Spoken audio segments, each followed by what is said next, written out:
안녕하십니까? 잘 지내셨어요? 오늘 말씀 제목은 하나님의 말씀은 흥왕하여 더하더라입니다. 요절 12장 24절 읽겠습니다. 12장 24절입니다. 시작. 하나님의 말씀은 흥왕하여 더하더라. 기도하겠습니다. 오늘 오신 주님, 오늘도 우리가 살아계신 성부 하나님, 성자 하나님, 성령 하나님을 예배할 수 있도록 은혜 주심을 감사합니다. 우리 마음에 주님께 감사하고 주님을 기쁘시게 하고자 하는 소원 가운데 예배드리게 해주시고, 또 하나님의 은혜를 사모하는 마음으로 하나님을 예배하게 도와주십시오. 주께서 이 시간에 이제 우리와 함께 해주시고 임재하셔서 우리에게 말씀을 깨닫게 하시고, 하나님의 말씀이 우리에게 빛이 되고 은혜가 되고 생명이 되도록 도와주십시오. 예수님의 이름으로 기도하였습니다. 아멘. 오늘 본문을 보면 스데반의 순교 이후 종교 지도자들이 교회를 박해했어요. 그래서 사도들 외에는 다 예루살렘을 떠날 수밖에 없는 상황이 되었습니다. 박해가 심했습니다. 근데 그뿐만 아니라 오늘 본문을 보면 그 종교 지도자만 박해한 게 아니라 정치 권력인 헤롯 왕이 사도 야고보를 칼로 죽이고 베드로까지 죽이려고 베드로를 옥에 가두었습니다. 교회는 이렇게 큰 어려움과 위기에 처하게 되었습니다. 게다가 예루살렘 교회는 흉년으로 인한 어려움까지 겪습니다. 많은 박해가 있었고 지도자들이 죽임을 당하고 또 흉년까지 겪습니다. 그런데도 교회는 도리어 수많은 사람들이 예수님을 믿고 주님께 돌아오며 큰 무리가 주께 더하여지는 오히려 큰 은혜의 역사가 있었습니다. 그리고 제자들이 안디옥에서 그리스도인이라 일컬음을 받게 되었고, 또 베드로는 풀려나고 베드로를 옥에 가둔 헤롯은 죽고 하나님의 말씀은 흥왕하여 더하여졌습니다. 그러니까 어려움이 있었는데 도리어 큰 놀라운 은혜의 역사가 있었던 거죠.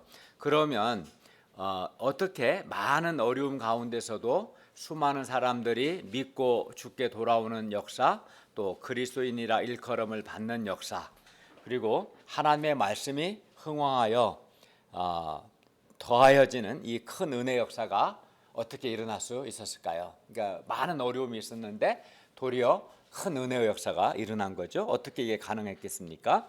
우리에게는 초대교회의 박해나 흉년과 같은 이러한 어려움은 없지만, 우리에게도 우리가 캠퍼스에서 복음을 전할 때 여러 어려움들이 우리에게도 있고, 또 취업이나 또는 직장이나 또는 질병과 같은 또 여러 어려움들이 우리에게도 늘 있습니다.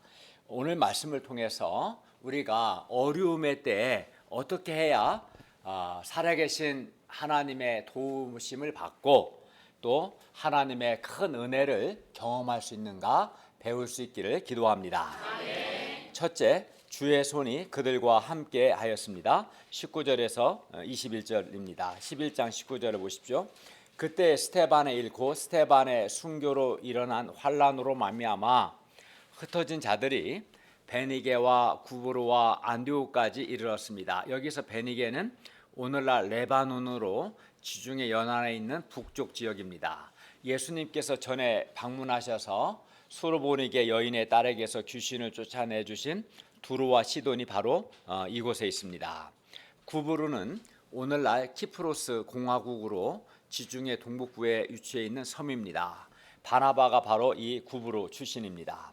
안디옥은 예루살렘으로부터 북쪽으로 약 480km 거리 위치해 있습니다. 오늘날 시리아와 튀르키예 접경 근처인데 튀르키예에 속해 있습니다. 지역이. 스데반의 일 곧 스데반의 순교로 흩어진 사람들이 베니게, 구브로, 안디옥에서도 하나님의 말씀을 전했습니다. 곧 주 예수를 전파했습니다. 우리 죄를 위해 십자가에 못 박혀 죽으신 예수님께서 다시 살아나셔서 하나님 보호자 우편에서 주와 그리스도가 되셨음을 전파했습니다.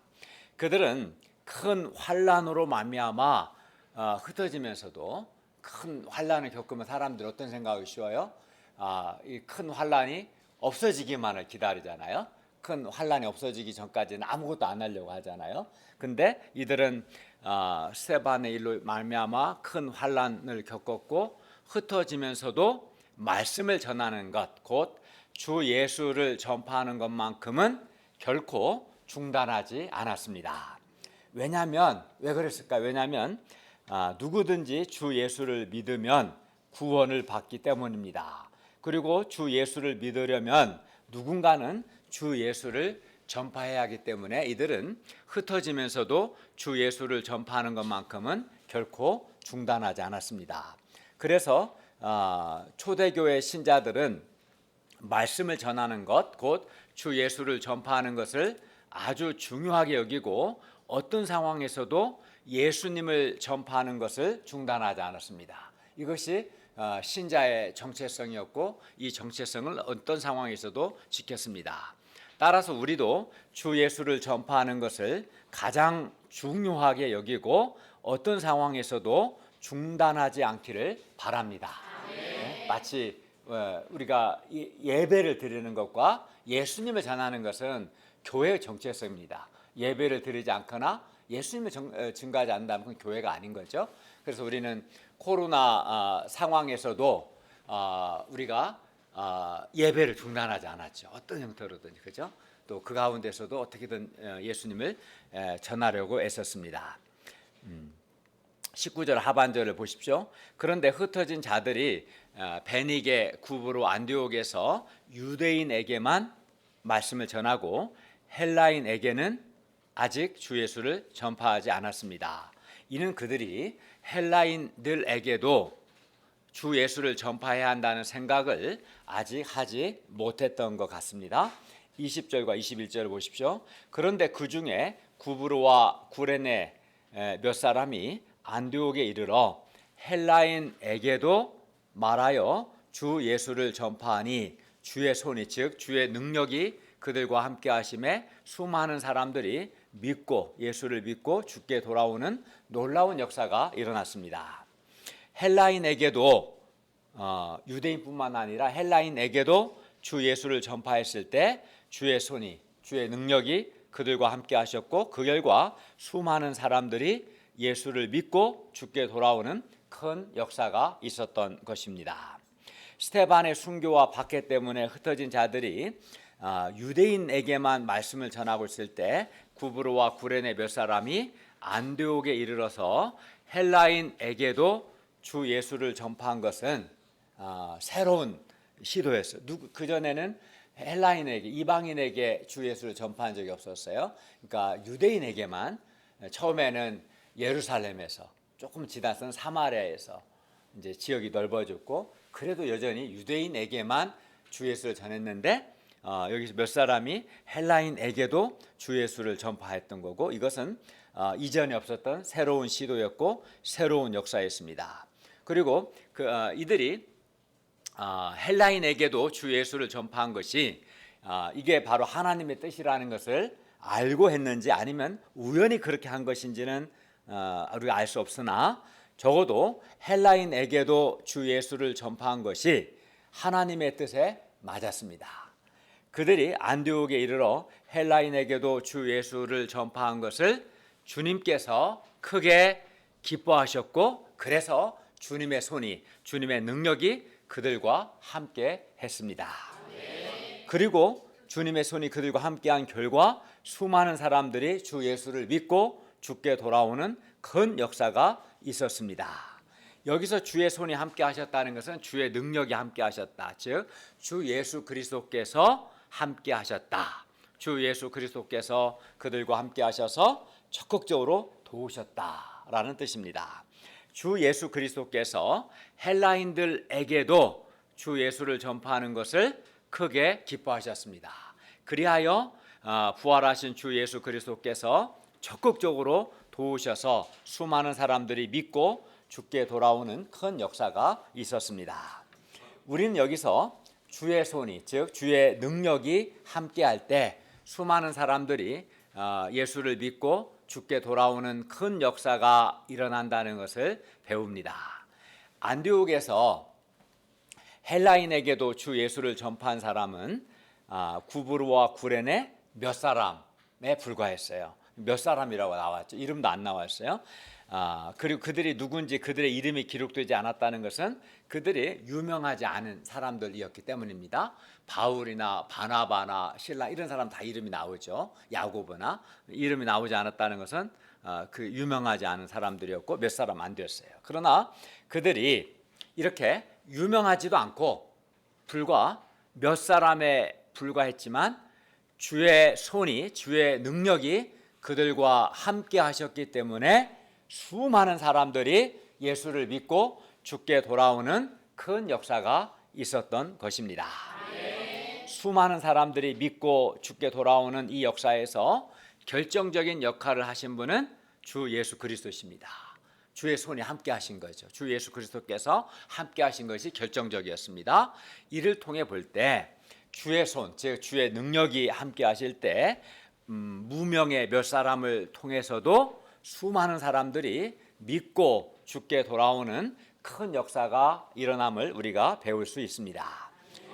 주의 손이 함께 하셨을 때 도저히 믿지 않을 것 같았던 헬라인들은 성경과는 참 무관한 사람들이었던 거거든요.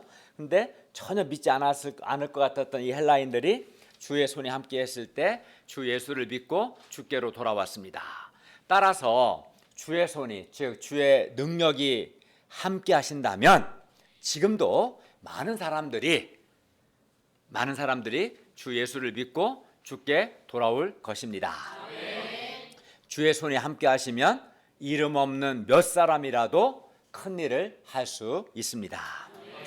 주의 손이, 주의 능력이 이번에 여름 수학회를 준비하는 과정에서 그리고 여름 수학회에서 우리와 함께 하셨기 때문에 우리에게 은혜가 풍성했습니다. 주의 손, 주의 능력이 앞으로도 우리와 함께 하시기를 간절히 기도합니다. 그런데 본문을 보면 주의 손이 그들과 함께 하신 것은 헬라인에게도 주 예수를 전파한 것을 주님께서 기뻐하셨기 때문입니다. 주님께서 헬라인들에게도 주 예수를 전파한 것을 주님께서 기뻐하셨기 때문에 주의 손이 그들과 함께 하셨고 주의 능력이 그들과 함께 하신 결과 많은 사람들이 예수를 믿고 죽게 돌아오는 역사가 있었던 것이죠. 따라서 우리가 주의 손이, 주의 능력이 우리 교회와 우리 각 사람과 함께 하기를 바라지 않습니까? 주와 함께 하기를 바란다면 우리가 어떻게 하겠어요? 주님을 기쁘시게 하는, 주님께서 기뻐하시는 일을 해야 합니다. 주님께서 기뻐하지 않는 일을 하면서 주의 손이 함께 하기를 바랄 수는 없겠죠. 그런 일을 함께 하면 주의 징계가 함께 하겠죠. 그렇죠? 우리가 주의 손이 우리와 함께 하기를 바란다면 주님의 뜻에 맞는 일을 우리가 해야 합니다. 복음 역사를 섬길 때도 나름대로 하지 않고 성령 하나님의 인도하심을 따라 자기를 부인하고 성령님의 방향에 순종해서 복음 역사를 섬겨야 합니다. 그렇게 할 때 주님께서 주의 손이 우리와 함께 하실 것입니다. 우리가 중앙대 숙대 캠퍼스에서 주 예수를 전파할 때 주의 손이 우리와 함께 하셔서 우리를 통해 많은 학생들이 예수님을 믿고 주님께 돌아오는 큰 역사가 있기를 간절히 기도합니다. 둘째, 바나바와 사울이 1년 동안 큰 무리를 가르쳤습니다. 22절에서 26절 말씀입니다. 22절을 보십시오. 안디옥에서 헬라인들 가운데 수많은 사람들이 믿고 주께로 돌아오는 역사가 있었다는 소문을 400km 이상 떨어진 예루살렘 교회가 들었습니다. 그래서 예루살렘 교회는 안디옥 교회를 돕기 위해서 바나바를 안디옥까지 보냈습니다.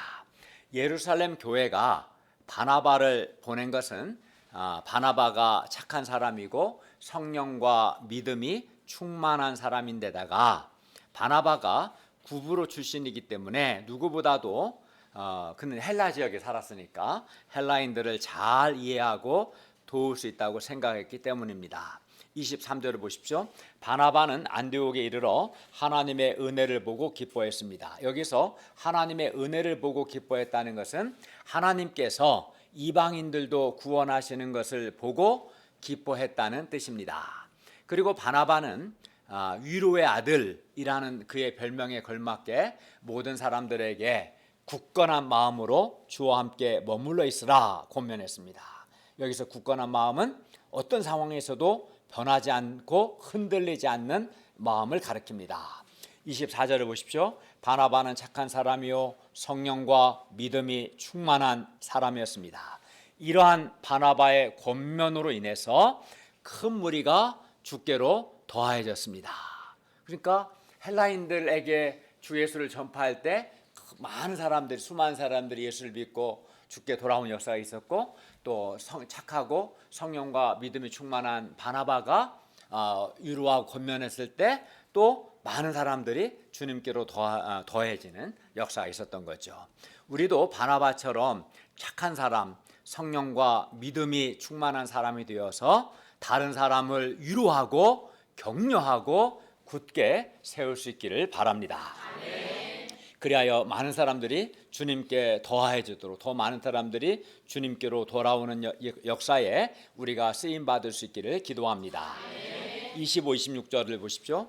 한번 같이 읽어볼까요? 시작. 바나바가 사울을 찾으러 다소에 가서 만나니 안디옥에 데리고 와서 우리 교회에 일어나 모여 있어 큰 무리를 가르쳤고 제자들이 안디옥에서 비로소 그리스도인이라 일컬음을 받게 되었더라. 예, 여기서 다소는 사울, 여기 이제 사울은 우리 흔히 말하는 바울을 가리키죠. 사울은 유대식 이름이고 바울은 로마식 이름이죠. 그래서 1차 전도여행 때 주로 이제 로마 지역에서 복음을 전할 때는 사울이 로마식 이름 바울을 사용해요. 같은 사람인데 유대식 이름이냐 로마식 이름에 따라서 사울이라고도 하고 바울이라고도 하는 거죠. 이 사울 바울이 이제 다소에서 태어났었는데요. 당시 사울은 다소에서 주 예수를 증거하고 있었습니다. 바나바가 사울을 찾으러 사울의 고향 다소에 간 것은 안디옥 교회에 유능한 성경 선생인 사울이 꼭 필요했기 때문입니다. 바나바는 안디옥에서 일어난 성령의 역사를 사울에게 설명하고 많은 사람들이 주께로 돌아온 역사가 있었습니다. 설명했겠죠. 그리고 사울을 데리고 안디옥에 왔습니다. 그리고 바나바와 사울 두 사람이 합심하여 1년 동안 교회를 섬겼습니다. 26절 상반절을 보시면 바나바와 사울은 1년간 큰 무리를 가르쳤습니다. 바나바는 성경 선생으로서 사울의 능력을 깊이 인정하고 사울이 큰 무리를 가르칠 수 있도록 사울을 세우고 여러 모양으로 사울을 도왔습니다. 사울은 성경에 능통한 사람이었고 훈련된 사람이었습니다. 바나바는 이런 사울을 시기하지 않고 사울과 비교하거나 사울과 경쟁하지도 않고 사울을 잘 동역하고 세워주었습니다. 이러한 바나바는 정말 착한 사람이고 성령과 믿음이 충만한 사람입니다. 사울 즉 바울이 하나님께 귀하게 쓰임받을 수 있었던 것은 바나바가 이렇게 사울을 세우고 동역했기 때문입니다. 우리 목자님들이 바나바와 같이 착하고 성령과 믿음이 충만한 훌륭한 동역자들이 되기를 바랍니다. 바나바와 사울 이 두 사람은 예수님을 믿게 된 안디옥 사람들에게 체계적으로 성경을 가르쳤습니다.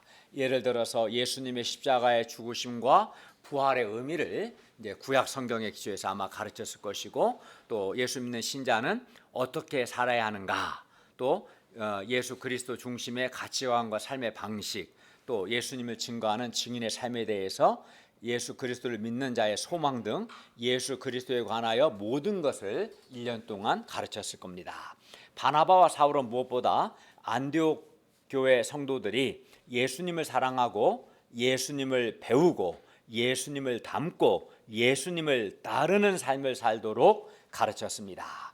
그리고 안디옥 성도들은 바나바와 사울의 가르침을 겸손하게 잘 받아들였습니다. 그래서 그들의 실제 삶 속에서 그들은 예수님을 사랑하고 예수님을 배웠고 예수님의 가르침대로 살고자 애썼습니다. 그리하여 그들의 삶은 예수님 믿지 않는 사람들과는 분명히 구별되었습니다. 그 결과 26절 하반절을 보면 제자들이 안디옥에서 비로소 그리스도인이라 일컬음을 받게 됩니다. 여기서 제자들은 안디옥의 믿음의 사람들, 신자들을 가리키고 그리스도인은 그리스도에게 소속되어 그리스도를 따르는 사람, 그리스도를 따르는 사람이라는 뜻입니다. 당시 교인들이 신자들끼리 서로 부를 때는 아무개 형제님, 아무개 자매님 이렇게 불렀어요. 그러므로 그리스도인이란 그리스도를 믿지 않는 불신자들이 예수 믿는 신자들을 부를 때 사용한 호칭입니다. 불신자들은 예수 믿는 사람을 그리스도인이라고 왜 이렇게 불렀을까요? 이는 안디옥 교회의 신자들이 교회 안에서나 삶의 현장에서나 철저히 예수 그리스도를 믿고 예수 그리스도를 사랑하고 예수 그리스도를 전하고 예수 그리스도를 따르고 예수 그리스도의 말씀에 순종하는 삶을 살았기 때문입니다. 불신자들이 보기에 안디옥 교회의 신자들은 철저히 예수 그리스도 중심의 삶을 살았습니다. 가치관도 예수 그리스도 중심의 가치관이었고 삶의 방식도 예수 그리스도 중심의 삶의 방식이었습니다. 그래서 안디옥 불신자들이 볼 때 안디옥 교회 신자들은 한마디로 말해서 그리스도에게 속해서 그리스도를 따르는 그리스도인이었습니다.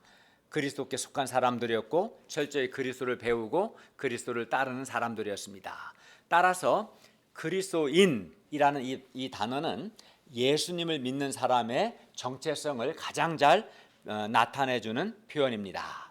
그리고 안디옥 교회 신자들이 이렇게 그리스도인으로 일컬음을 받을 수 있었던 것은 그들이 바나바와 사울로부터 1년 동안 예수 그리스도에 관하여 가르침을 받았기 때문입니다. 예를 들어 예수 그리스도의 십자가의 죽으심과 부활의 의미, 예수 그리스도를 따르는 제자의 삶, 그리스도를 믿는 자의 소망 등 예수 그리스도에 대하여 가르침을 받았기 때문입니다. 그리고 예수 그리스도에 관한 이러한 가르침이 사람을 변화시키고 사람을 성숙하게 합니다. 예수 그리스도에 관한 가르침이 사람의 가치관과 삶의 방식을 바꿉니다. 예수 그리스도에 관한 가르침을 통해서 신자가 불신자들과 구별된 정체성을 갖게 됩니다. 예를 들어 빌립보서를 보면 사도 바울이 예수 그리스도를 알게 되면서 예수 그리스도를 아는 지식을 가장 고상한 것으로 여기고 그 전에 그에게 유익했던 것을 예수 그리스도에 비하면 다 배설물에 불과하다. 이렇게 그의 가치관이 바뀌죠. 예수 그리스도를 알게 되면 가치관도 바뀌고 삶의 방식도 바뀌게 되고 그렇습니다. 물론 여기서 예수 그리스도에 관한 가르침은 이론적이고 지식적인 가르침이 아니라 실제 자신의 삶의 현장에서 예수님을 배우고 자기를 부인하고 예수 그리스도를 따르는 그런 가르침을 가르칩니다.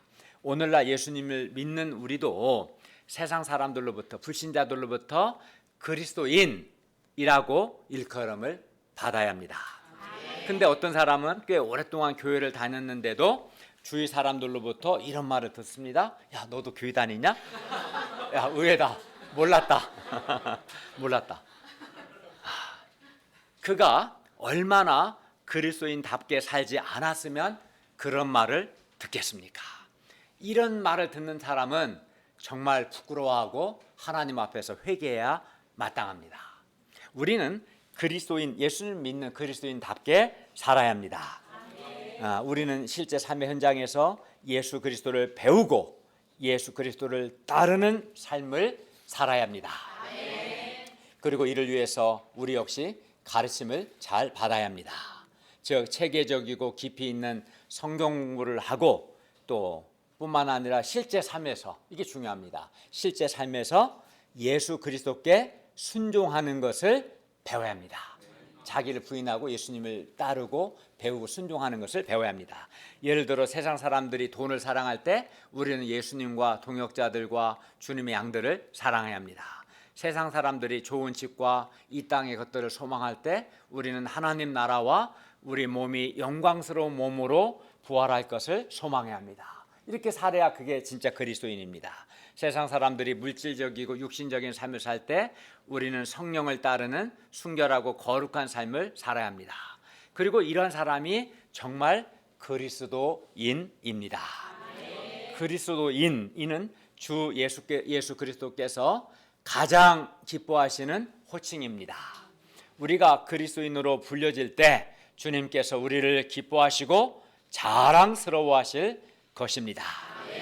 우리가 그리스도인이라 불려지기를 간절히 소원합니다.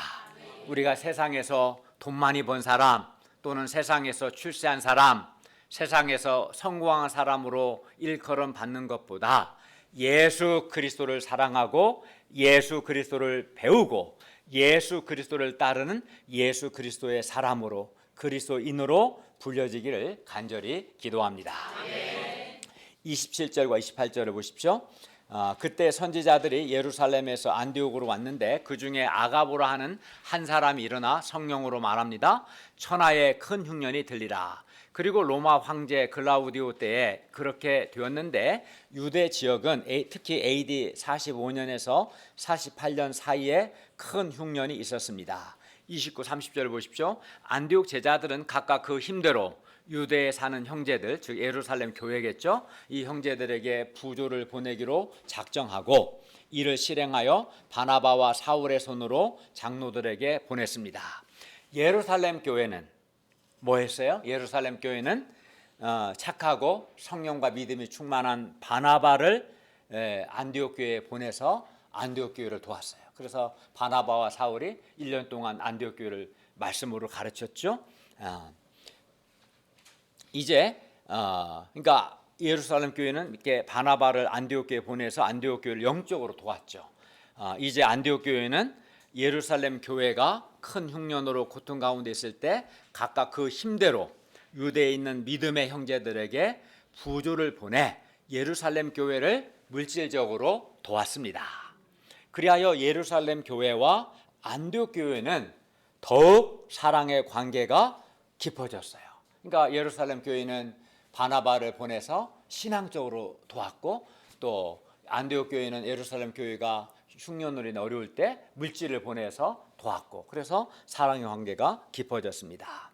이렇게 교회와 교회의 관계도 그렇고 신자 상호 간의 관계도 그렇고 말씀과 물질로 서로 돕고 서로 섬겨야 사랑의 관계가 깊어집니다. 무관심하면 관계가 안 맺어지겠죠. 그리고 이렇게 말씀과 물질로 서로 돕고 섬기는 것은 예수 그리스도의 한 몸을 이루는 것이고 하나님께서 보시기에 참으로 아름다운 모습입니다. 셋째, 주의 사자가 베드로는 풀려나게 하셨고 헤롯은 죽이셨습니다. 12장 1절에서 25절 말씀입니다. 이제 12장 1, 2절을 보십시오. 그때 헤롯 왕이 손을 들어 교회 중에서 몇 사람을 해하려 하여 요한의 형제 사도 야고보를 칼로 죽였습니다. 여기서 헤롯은 헤롯 대왕의 손자 아그리파 1세를 가리킵니다.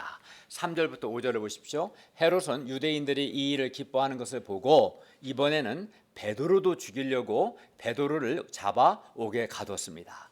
베드로, 요한, 야고보 이 세 사람은 예수님의 12제자 중에서도 수제자였는데 그중 한 사람이었던 야고보는 헤롯 왕에 의해서 이미 칼로 죽임을 당했고, 베드로는 옥에 갇혀서 이제 유월절이 끝나면 죽임을 당하게 됩니다.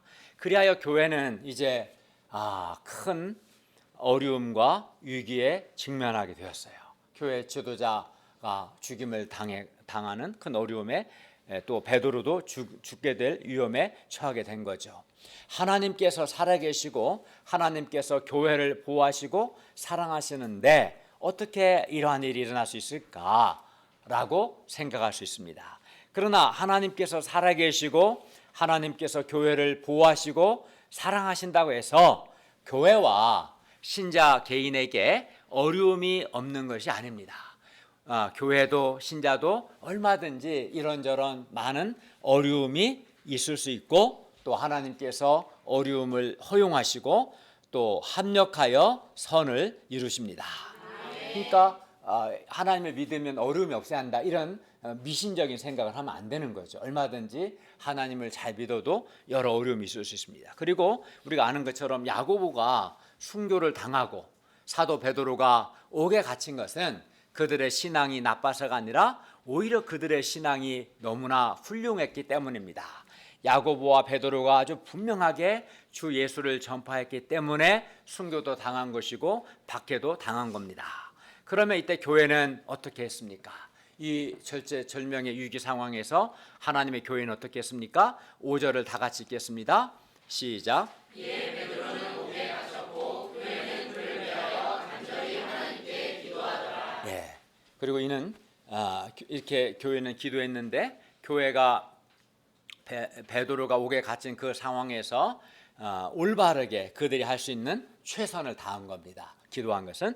그리고 스데반의 순교로 일어난 환란으로 말미암아 흩어진 자들이 베니게와 구브로와 안디옥까지 이르러 주 예수를 전파한 것도 박해라는 그 상황에서 그들이 할 수 있는 최선을 다했던 것이고요. 또 베드로가 옥에 갇혔을 때 교회가 베드로를 위해서 기도한 건 역시 교회가 그 상황에서 최선을 다한 겁니다. 또 예루살렘 교회가 안디옥 교회를 돕기 위해서 착한 사람이요 성령과 믿음이 충만한 바나바를 보낸 것 역시 그 상황에서 교회가 할 수 있는 최선에 아주 잘한 겁니다. 그런데 우리도 교회 공동체적으로 또는 개인적으로 어려움과 위기에 직면할 수 있습니다. 우리가 우리 교회든 개인이든 여러 어려움을 만날 수 있고 위기를 만날 수가 있는 거죠. 그때 우리도 그 어려움의 상황에서 우리가 할 수 있는 최선을 다해야 합니다. 이게 매우 중요합니다. 6, 7절을 보십시오. 헤롯이 베드로를 잡아내려고 하는 그 전날 밤에 베드로가 두 군인 틈에서 두 쇠사슬에 매여 누워 자는데 파수꾼들이 문 밖에서 옥을 지키더니 호련히 주의 사자가 나타나 옥중에 광채가 빛나며 또 베드로의 옆구리를 쳐 깨워 이르되, 베드로는 막 내일 죽는데도 잠자고 있어요. 천사가 나타났으면 깨야 하는데 안 깨니까 찔른 거죠. 일어나라고. 천하태평한 사람이에요. 내 죽는 거 내 죽는 거고 지금 졸리니까 자야겠죠. 사실은 이제 그만큼 마음이 평안했다는 거겠죠. 그래서 이제 안 깨우니까 옆구리를 쳐서 급히 일어나라 하니까 그리고 쇠사슬이 그 손에서 벗어졌어요. 그러니까 이 헤롯은 철저하게 가둔 거죠. 4명씩 4팀으로 16명이 지키고 두 쇠사슬로 두 번 묶었어요. 베드로는 주의 사자의 도움으로 옥에서 나올 수 있었습니다. 11절을 보십시오. 베드로는 주께서 그의 천사를 보내어 그를 헤롯의 손과 유대 백성의 모든 기대에서 벗어나게 하신 줄을 깨달았습니다. 이를 통해 볼 때 우리는 주 예수 그리스도께서, 우리가 믿는 주 예수 그리스도께서 베드로를 위한 성도들의 기도를 들으시고 주의 천사를 보내어 베드로를 옥에서 벗어나게 하셨음을 알 수 있습니다. 그때 얼마나 기뻤겠어요, 그죠? 그렇기 때문에 우리도 기도해야 하는 거예요, 사실은, 그죠? 20절에서 24절은 주의 사자가 헤롯을 쳐 죽게 하신 내용입니다. 23절을 보십시오. 헤롯이 영광을 하나님께로 돌리지 아니하므로 주의 사자가 곧 친히 헤롯이 벌레에게 먹혀 죽었습니다. 역사가 요세푸스 기록에 의하면 헤롯은 이때 5일 동안 복통을 앓다가 죽었다고 합니다. 이를 통해 볼 때 주 예수께서 베드로는 주의 사자를 통해 옥에서 벗어나게 하셨지만 야고보를 죽이고 베드로를 옥에 가둔 헤롯은 주의 사자를 통해서 쳐서 죽게 하셨음을 알 수 있습니다. 24절을 읽겠습니다. 시작. 하나님의 말씀은 흥왕하여 더하더라. 여기서 흥왕하여 더했다는 것은 계속해서 성장하고 확장했다는 뜻입니다. 스데반의 순교 후 교회는 종교 지도자들과 정치 지도자들로부터 박해를 받아서 성도들은 각지로 흩어졌습니다. 또 야고보는 순교를 당했고 베드로는 옥에 갇혔습니다. 그러나 주의 손이, 주의 능력이 함께 하셔서 수많은 사람들이 믿고 주님께 돌아오는 큰 역사가 있었고, 또 성령과 믿음이 충만한 바나바의 권면과 격려를 통해서 큰 무리가 안디옥 교회에서 더 이렇게 늘어났어요. 사울과 바나바가 안디옥 교회에서 1년간 큰 무리를 가르쳤을 때, 성경을 가르쳤을 때 그리스도인이라 일컬음을 받게 되었고, 주께서 주의 사자를 보내 베드로는 구원하시고 헤롯은 쳐서 죽게 하셨습니다. 그 결과 하나님의 말씀이 더욱 흥왕하여 더하여 간 겁니다. 박해에도 불구하고 하나님의 말씀은 더욱 흥왕하여 더했습니다. 누구도 주님을 이기지는 못합니다. 우리가 캠퍼스에서 전도할 때 많은 어려움에 부딪힙니다. 양들은 소원이 없는 것 같고 학교 직원이나 또 과 선배들이 전도를 방해합니다. 그러나 분명한 것은 이겁니다. 분명한 것은 우리가 믿는 주 예수 그리스도께서 지금 예배드리는 이 시간에도 하나님 보좌 우편에서 지금 살아계시고 지금도 예수 그리스도께서 일하고 계신다는 것입니다. 교회가 기도했을 때 주 예수 그리스도께서 천사를 보내서 베드로를 옥에서 구원해내셨고 헤롯은 죽이셨습니다. 지금도 주 예수 그리스도께서 일하고 계십니다. 주의 손이 일하시고 주의 사자를 보내서 일하십니다. 그리하여 박해와 어려움에도 불구하고 하나님의 말씀은 흥왕하여 더하여 집니다. 우리가 이 사실을 믿음으로 어떤 상황에서도 낙심하거나 눌리거나 어두운 생각하지 않고 기도하며 담대하게 주 예수를 전파할 수 있기를 바랍니다. 사도행전에서 주라는 단어는 대부분 예수 그리스도를 가리킵니다. 그래서 11장 21절에서 주의 손이 그들과 함께 하셨다고 했을 때 주는 예수 그리스도를 가리킵니다.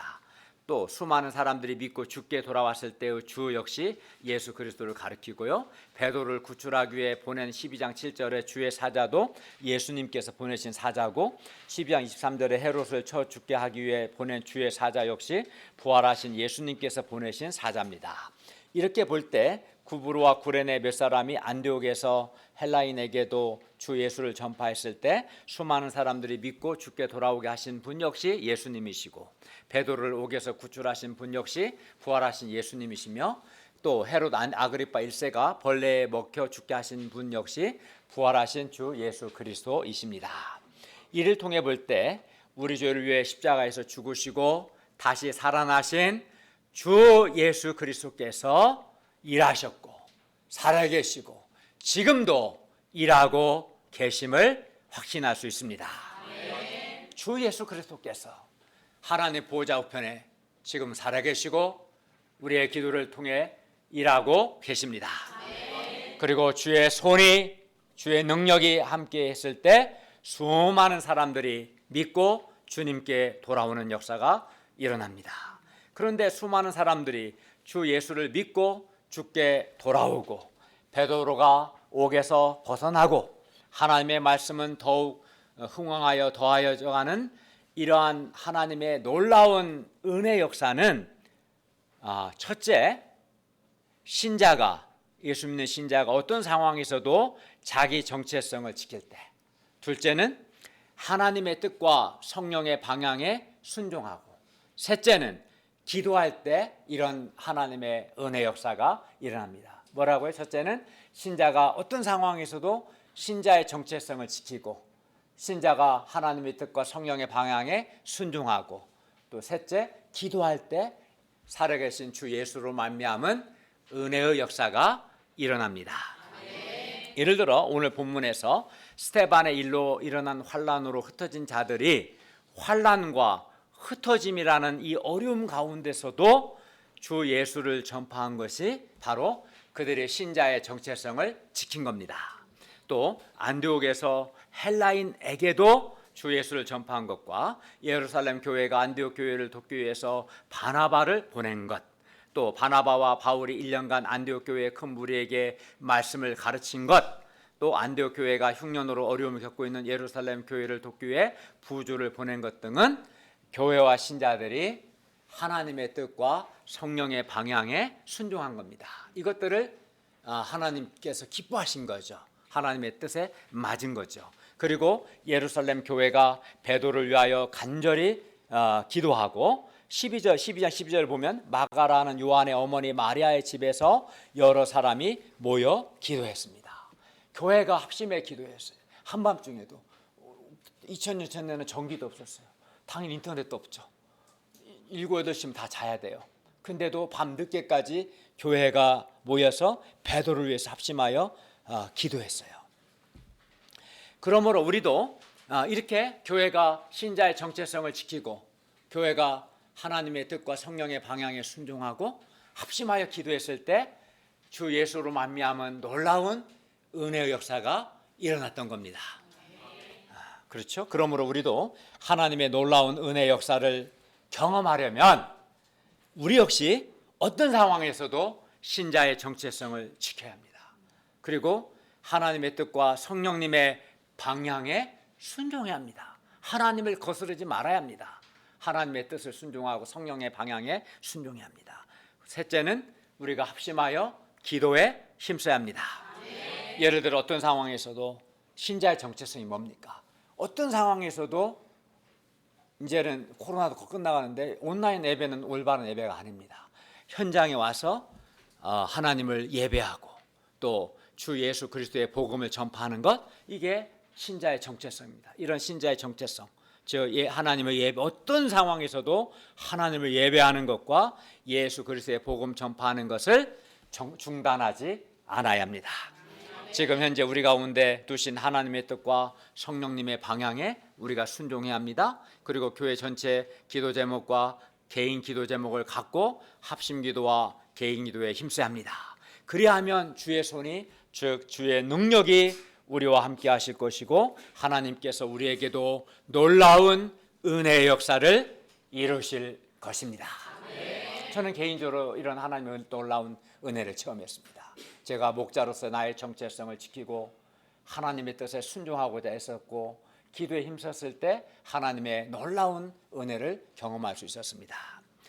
결론입니다. 하나님께서 살아계시고 하나님께서 교회를 보호하시고 사랑하신다고 해서 교회와 신자 개개인에게 어려움이 없는 것이 아닙니다.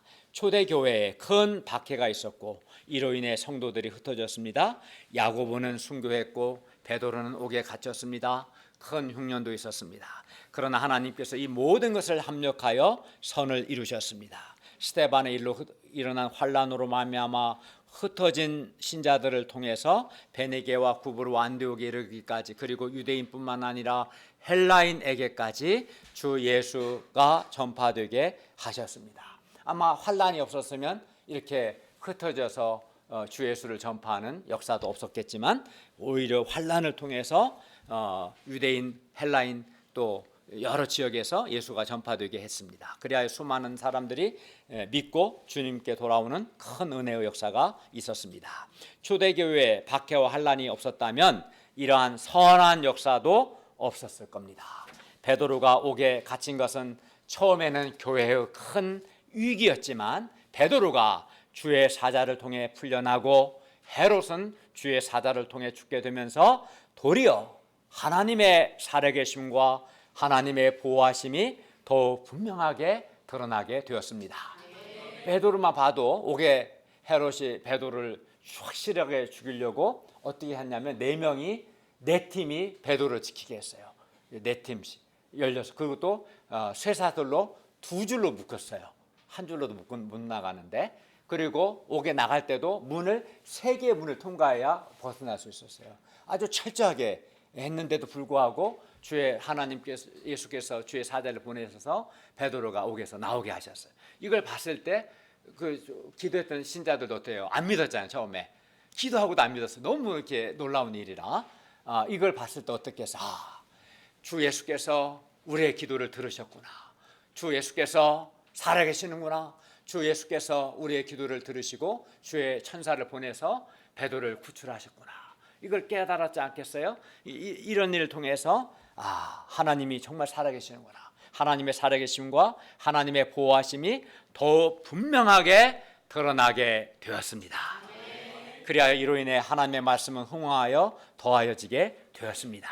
그 따라서 우리도 우리 교회 공동체적으로 또는 개인적으로 어려움과 위기를 만날 때 하나님의 살아계심과 하나님의 선하심과 하나님의 사랑을 확신하고 어떤 상황에서도 예배와 복음 전파라는 신자의 정체성을 지켜야 합니다. 그리고 하나님의 뜻과 성령님의 방향에 순종해야 합니다. 합심하여 기도에 힘써야 합니다. 그리하면 우리는 살아계신 하나님의 도우심과 하나님의 놀라운 은혜의 역사를 경험하게 될 것입니다.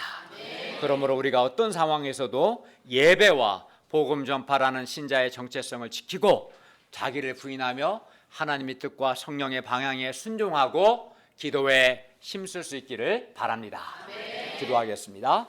은혜로우신 주님, 오늘 말씀을 통해서 교회가 여러 어려움에 직면했지만 신자들이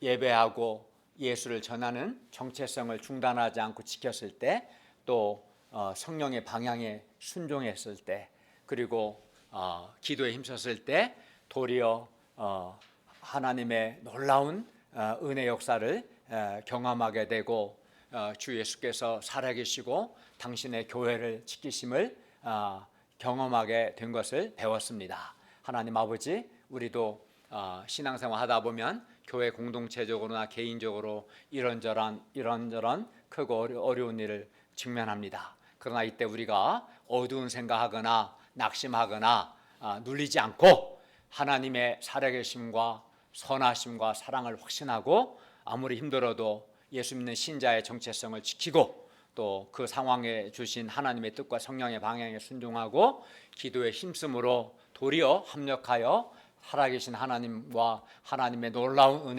은혜를 경험할 수 있도록 도와주십시오. 예수님의 이름으로 기도하였습니다. 아멘.